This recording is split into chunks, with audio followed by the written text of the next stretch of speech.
வணக்கம். நீங்கள் இணைந்திருப்பது உதயன் டிஜிட்டல் வலையொலியின் பிரதான செய்திகளுடன். செய்தி தொகுப்பு உதயன் டிஜிட்டல் செய்தி பிரிவு. செய்திகளுடன் இணைந்திருக்கும் நான் லிஷா தரணீஸ்வரன்.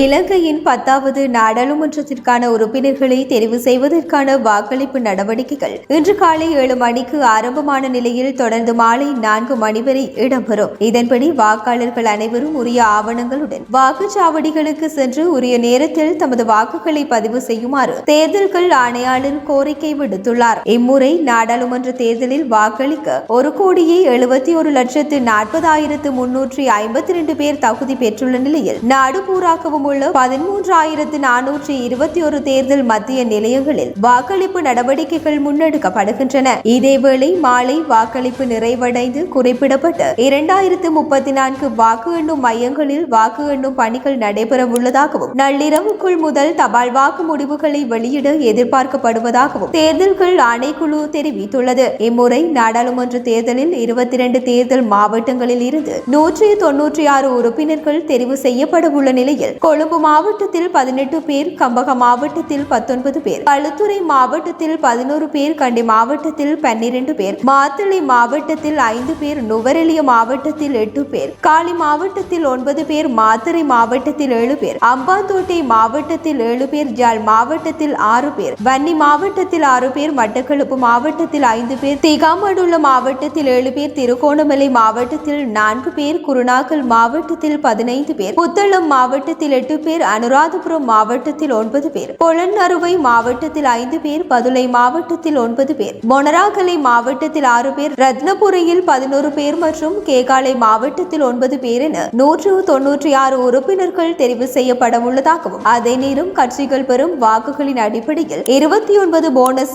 ஆசனங்கள் பகிர்ந்து அளிக்கப்படும் எனவும் தெரிவிக்கப்படுகின்றது. மேலும் தேர்தல் நடவடிக்கைகளை முன்னிட்டு விசேட பாதுகாப்பு நடவடிக்கைகள் முன்னெடுக்கப்படுவதாக போலீஸ் தலைமையகம் தெரிவித்துள்ளமை குறிப்பிடத்தக்கது. யாழ்ப்பாணம் ஒருமுறை இந்து கல்லூரியில் அமைக்கப்பட்டுள்ள வாக்குச்சாவடியில் தேர்தல் கடமையில் இருந்த 32 வயதுடைய போலீஸ் உத்தியோகத்தர் ஒருவர் திடீரென உயிரிழந்துள்ளார். கோப்பாய் போலீஸ் நிலையத்தில் கடமையாற்றும் வட்டுக்கோட்டையை சேர்ந்த போலீஸ் உத்தியோகத்தரே இவ்வாறு உயிரிழந்துள்ளதாக தெரிவிக்கப்படுகின்றது. குறித்து மரணம் தொடர்பான விசாரணைகள் முன்னெடுக்கப்பட்டு வருகின்றன.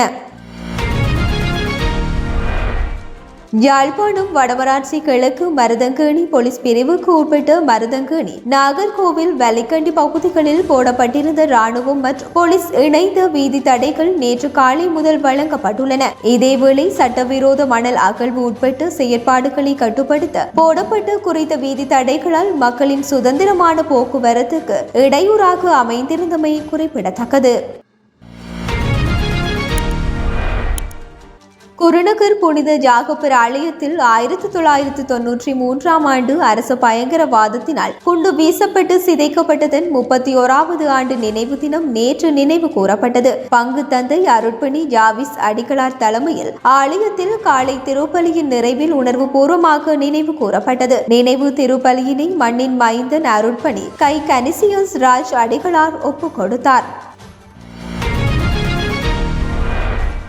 இவ்வாண்டின் ஜனவரி மாதம் 1ஆம் திகதி முதல் கடந்த 12ஆம் திகதி வரையில் கடற்படையினரால் மேற்கொள்ளப்பட்ட சுற்றி வளைப்புகளின் போது இலங்கை கடற்பரப்பில் அத்துமீறி மீன்பிடியில் ஈடுபட்ட குற்றச்சாட்டில் 66 இந்திய மீன்பிடி படகுகளும் 497 இந்திய மீனவர்களும் கைது செய்யப்பட்டுள்ளனர். யாழ்ப்பாணம் சுண்டிக்குளம் கடற்பரப்பில் கடந்த 12ஆம் திகதி கடற்படையினரால் மேற்கொள்ளப்பட்ட விசேட சுற்றி வளைப்பு நடவடிக்கையின் மூலம் 12 இந்திய மீனவர்கள் இந்திய மீன்பிடி கப்பலுடன் கைது செய்யப்பட்டுள்ளனர். மேலும் வெளிநாட்டு மீன்பிடி கப்பல்கள் நாட்டின் கடற்பரப்பை அத்துமீறி மேற்கொள்ளும் சட்டவிரோத மீன்பிடி நடவடிக்கைகளை அடக்கி உள்நாட்டு மீனவ சமூகத்தின் வாழ்வாதாரத்தை பாதுகாக்க கடற்படை வலிமையான நடவடிக்கைகளை மேற்கொள்ளும் எனவும் கடற்படை தலைமையகம் தெரிவித்துள்ளது.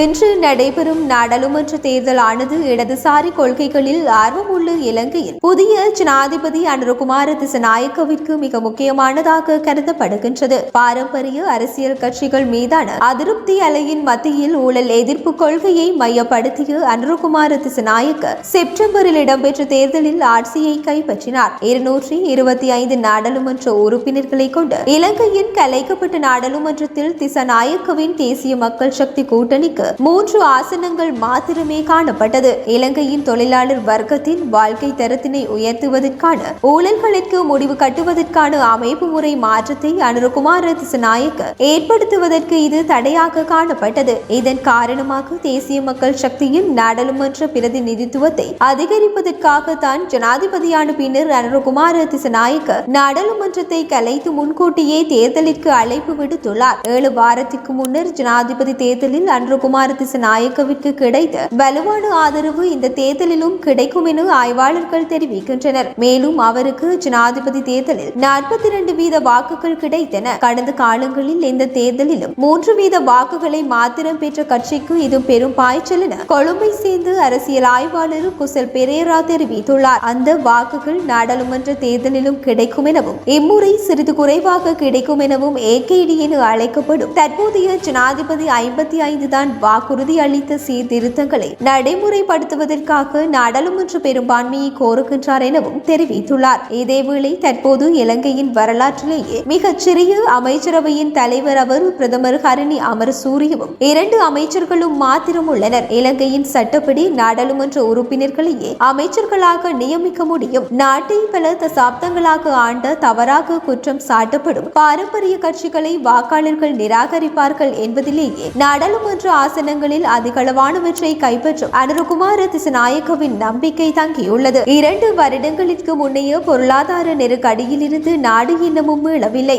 சர்வதேச நாணய நிதியத்திடம் இருந்து பெற்ற கடன் உதவி மூலம் பொருளாதார நிலையை ஸ்திரப்படுத்தினார் என முன்னாள் ஜனாதிபதி ரணில் விக்ரமசிங்க புகழப்படுகின்ற போதிலும் அவர் அறிமுகப்படுத்திய சிக்கன நடவடிக்கைகள் குறிப்பாக மானியங்களை நிறுத்துதல் உணவு எரிபொருள் விலைகள் அதிகரிப்பதற்கு காரணமாக அமைந்துள்ளன. இதனால் மில்லியன் கணக்கான இலங்கை மக்கள் கஷ்டங்களை அனுபவிக்கின்றனர். கடன்களை பெறுவதற்காக தங்கள் மீது திணிக்கப்பட்ட சிக்கன நடவடிக்கைகளை தளர்த்துவதற்காக சர்வதேச நாணய நிதியத்துடன் பேச்சுவார்த்தைகளை மேற்கொள்வேன் என அனுரகுமார திசாநாயக்க தெரிவித்தார். தேர்தலிற்கு முன்பாக ஜனாதிபதி நம்பிக்கை உள்ளவராக காணப்பட்டதாகவும் கடந்த காலங்களில் மக்களுக்கு எங்கள் மீது நம்பிக்கை இருக்கவில்லை, ஆனால் செப்டம்பரில் மக்கள் எங்களுக்கு வெற்றியை அளித்தனர். நாங்கள் வெற்றி பெறக்கூடிய கட்சி என்பதை எங்களால் அரசாங்கத்தை அமைக்க முடியும் என்பதை நிரூபித்தனர் என தேர்தல் பிரச்சார கூட்டம் ஒன்று தெரிவித்த அவர் நாட்டின் நாலா பக்கங்களில் இருந்தும் மக்களை ஐக்கியப்படுத்தி வலுவான மக்கள் இயக்கத்தை ஏற்படுத்துவதே அடுத்த இலக்கு என்றும் தெரிவித்திருந்தமை சுட்டிக்காட்டத்தக்கது.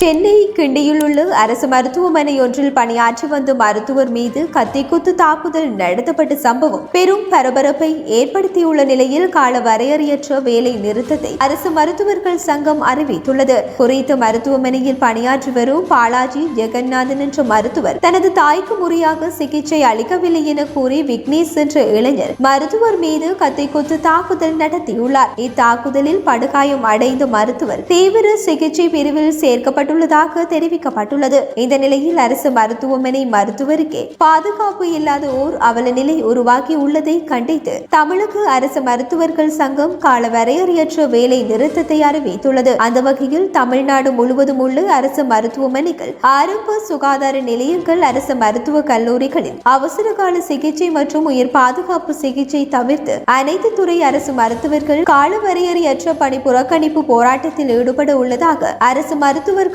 சங்கம் அறிவித்துள்ளது.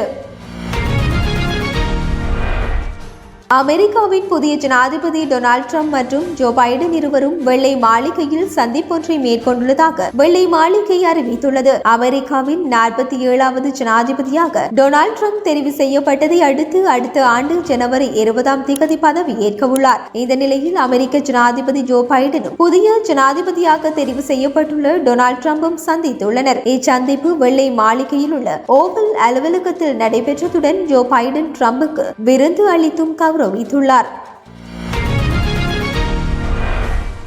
சுற்றுலா நியூசிலாந்து அணிக்கும் இலங்கை அணிக்கும் இடையிலான 3 போட்டிகள் கொண்டு ஒருநாள் கிரிக்கெட் தொடரில் முதல் போட்டியில் இலங்கை அணி டக்வர்த் லூயிஸ் முறைப்படி 45 ஓட்டங்களால் வெற்றி பெற்றுள்ளது. தம்புள்ளையில் நேற்று மதியம் இடம்பெற்ற இப்போட்டியில் நாணய சுழற்சியில் வெற்றி பெற்ற இலங்கை அணி முதலில் துடுப்படுத்தாட தீர்மானித்தது. அதன்படி முதலில் துடுப்படுத்தாடிய இலங்கை அணி 49.2 பந்து பரிமாற்றங்கள் நிறைவில் 5 இலக்குகளை இழந்து 324 ஓட்டங்களை பெற்றபோது போட்டியில் இடையில் மழை குறுக்கிட்டது. குறுக்கிட்டது.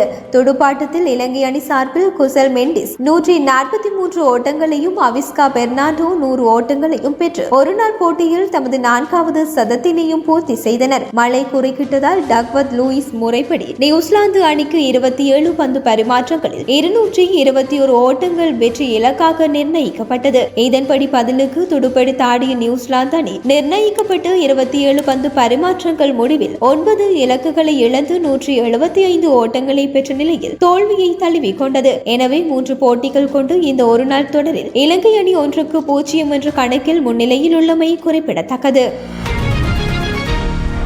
இத்துடன் உதயன் டிஜிட்டல் வலையொலியின் பிரதான செய்திகள் நிறைவடைகின்றன. தொடர்ந்தும் செய்திகளை உடனுக்குடன் அறிந்து கொள்ள எமது உதயன் டிஜிட்டல் வலையொலி பக்கத்துடன் இணைந்திருங்கள். வணக்கம்.